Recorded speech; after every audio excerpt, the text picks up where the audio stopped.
Se mogoče mi lahko poveš izkušnjo, kdaj si vedela, da to ni enostavno utrujenost, da ne rabiš samo frej vikenda, ampak da je nekaj več?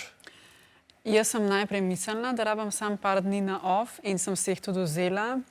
Sem pa jaz takrat že imela svojo terapevtko in sem jo takrat tudi klicala, ampak se spomnim, da in nisem znala sploh povedati, kaj se dogaja. Meni se je samo zdelo, da nekaj ni okej.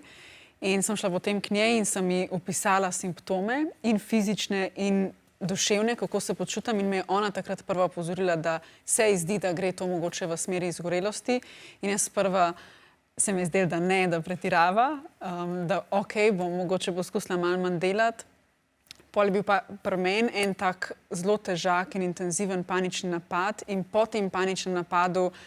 je sledila utrujenost, ne taka kot sicer po kakšnih napadih, ker ja, lahko se naspiš pa si boljš, ampak je ta utrujenost potem trajala več mesecev in ja, je najprej bil počitek, tisti, ki je bil potreben, potem sem začela hoditi na sprehode, veliko sem bila v naravi, veliko sem poslušala podcaste in obenem obiskovala terapijo, kjer sva pa predelovali, zakaj je do tega prišlo, kje so neke vrednote ali pa karakteristike, ki so me do tega pripeljale, in začela sem iskati spet v življenju, kaj poleg dela me še veseli in kje še jaz najdem svojo vrednost.